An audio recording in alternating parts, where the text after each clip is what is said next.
ನಮ್ಮ Sahyadri news channel ಅನ್ನು YouTube, Facebook ಹಾಗೂ ಇನ್ಸ್ಟಾಗ್ರಾಂನಲ್ಲಿ ನೋಡಿ. ಸಬ್ಸ್ಕ್ರೈಬ್, ಲೈಕ್ ಮತ್ತು ಶೇರ್ ಮಾಡಿ ಪ್ರೋತ್ಸಾಹಿಸಿ. ರೈತರ ವಿರೋಧಿ ಅಧಿಕಾರಿಗಳಿಗೆ, ರೈತರ ವಿರೋಧಿ ಸರ್ಕಾರಕ್ಕೆ, ರೈತರ ವಿರೋಧಿ ಸರ್ಕಾರಕ್ಕೆ, ರೈತರ ಜಮೀನು ವಾಪಸ್ ಪಡೆದಿರುವ ಸರ್ಕಾರಕ್ಕೆ, ರೈತರ ಜಮೀನು ಒಕ್ಕಲೆಬ್ಬಿಸುವ ಸರ್ಕಾರಕ್ಕೆ, ರೈತರ ಹಕ್ಕುಪತ್ರ ಹೋರಾಟ ಮಾಡುವ ಜಿಲ್ಲಾಡಳಿತ ಎಲ್ಲಿ ತನಕ ಹೋರಾಟ? बोलो भारत माता की, बोलो भारत माता की.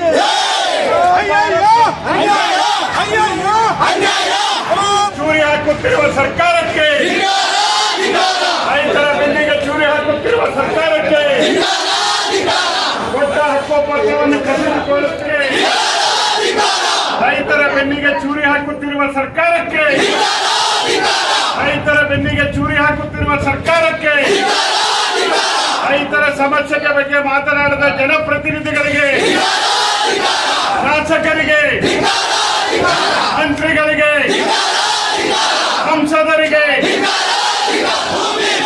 ನಮಗೆ ಬೇಕು ಕಸಿದುಕೊಳ್ಳುತ್ತಿರುವ ಸರ್ಕಾರಕ್ಕೆ, ಪಾಣಿ ಕೊಟ್ಟು ವಜಾ ಮಾಡುತ್ತಿರುವ ಸರ್ಕಾರಕ್ಕೆ, ರೈತರ ಹೋರಾಟಕ್ಕೆ, ಮಲೆನಾಡು ರೈತರ ಹೋರಾಟಕ್ಕೆ, ಬಂಜಾರ ಸಮಾಜದ ಹೋರಾಟಕ್ಕೆ, ರೈತರ ಹೋರಾಟಕ್ಕೆ, ಶಿವಮೊಗ್ಗ ಜಿಲ್ಲಾ ಆಡಳಿತಕ್ಕೆ ಬೇಕೇ ಬೇಕು, ಬೇಕೇ ಬೇಕು. ಭಾರತ್ ಮಾತಾ ಕಿ, ಭಾರತ್ ಮಾತಾ ಕಿ. ಆದಾಗ ಬಗರ್ಕುಂ ಜಮೀನನ್ನ ಮಂಜೂರು ಮಾಡಬೇಕು ಅಂತ ಹೇಳಿ 1991ರಲ್ಲಿ ಕಾನೂನನ್ನು ತಂದರು. ಫಾರಂ ನಂಬರು 50 ಮತ್ತು 53 ಎರಡು ಅವಕಾಶವನ್ನ ಕೊಟ್ಟರು. ಆ ಸಂದರ್ಭದಲ್ಲಿ ಹುಂಚೇನಹಳ್ಳಿಯ ರೈತರು 1998ರಲ್ಲಿ 50 ವರ್ಷ ಸಾಗುವಳಿ ಮಾಡಿದ ಜಮೀನಿಗೆ ನಮಗೆ ಹಕ್ಕು ಪತ್ರವನ್ನ ಕೊಡಬೇಕು ಅಂತ ಹೇಳಿ ಅರ್ಜಿಯನ್ನ ಶಿವಮೊಗ್ಗ ತಾಲೂಕು ಕಚೇರಿಗೆ ಕೊಟ್ಟರು. ತಾಲೂಕಿನ ಬಗರ್ಕುಂ ಕಮಿಟಿ ಆ ಒಂದು ರೈತರ ಅರ್ಜಿಯನ್ನ ತೀರ್ಮಾನ ಮಾಡ್ತು. ಯಾವಾಗ ತೀರ್ಮಾನ ಮಾಡಿತ್ತು? 95ನೇ ಇಸ್ವಿ ಕೊಟ್ರೆ 37 ವರ್ಷದ ನಂತರ 2023ರಲ್ಲಿ ಅರಣ್ಯ ಇಲಾಖೆಯ ಅನುಮತಿನೂ ಪಡ್ಕೊಂಡು ಅವ್ರು ಎನ್ಒಸಿನೂ ಕೊಟ್ಟಿದ್ದಾರೆ. ಈ ರೈತರ ಜಮೀನಿಗೆ ಕೊಡ್ಬೋದು ಅಂತ ಜಮೀನು ಕೊಟ್ಟು ಇವತ್ತು ಉಳುಮೆ ಮಾಡ್ಕೊಳ್ತಿದ್ದಾರೆ. ಹುಂಚೇನಹಳ್ಳಿ ಇರ್ತಕ್ಕಂಥವ್ರು ಎಲ್ಲರೂ ದಲಿತ ವರ್ಗಕ್ಕೆ ಸೇರಿದವರು, ಬಂಜಾರ ಸಮಾಜಕ್ಕೆ ಸೇರಿದವರು. ಬಂಜಾರ ಸಮಾಜ, ಬಂಜಾರ ಜನಾಂಗ ಇವತ್ತು ರಾಜ್ಯ ಕೇಂದ್ರ ಸರ್ಕಾರದಲ್ಲಿ ಪರಿಶಿಷ್ಟ ಜಾತಿ ವರ್ಗಕ್ಕೆ ಬರ್ತಾರೆ, ದಲಿತ ವರ್ಗಕ್ಕೆ ಬರ್ತಾರೆ. ದಲಿತರ ಉದ್ಧಾರ ಮಾಡ್ತೀವಿ ಅಂತ ಹೇಳಿ ಎಲ್ಲ ರಾಜಕೀಯ ಪಕ್ಷಗಳವರು, ಎಲ್ಲ ನಾಯಕರು ಬೊಗಳೆ ಹೊಡಿತಾರೆ. ಆದ್ರೆ ದಲಿತರ ಭೂಮಿ ಹಕ್ಕನ್ನ ಕಸ್ಕೊಳ್ಳೋದಕ್ಕೆ ಇವತ್ತು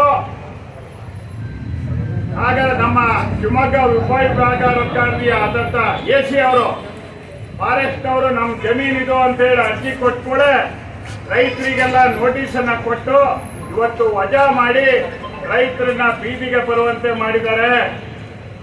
ಇವತ್ತು AC ಅವರು ವಜಾ ಮಾಡಿದ್ಮೇಲೆ ಕೋರ್ಟ್ ಆದೇಶ ಅಂತ ಯಾವುದೋ ಆದೇಶ ಇಟ್ಕೊಂಡು ಮಾಡಿದ್ಮೇಲೆ ಇವತ್ತು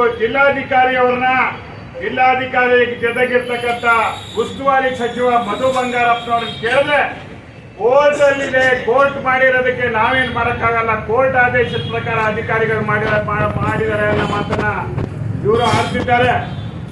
ಇವತ್ತು ರಾಜ್ಯ ಸರ್ಕಾರ ಇದೆ, ಸಿದ್ದರಾಮಯ್ಯನವರು ಮುಖ್ಯಮಂತ್ರಿ ಆಗಿದ್ದಾರೆ, ಕೇಂದ್ರ ಸರ್ಕಾರ ಇದೆ, ಮೋದಿ ಆಗಿದ್ದಾರೆ.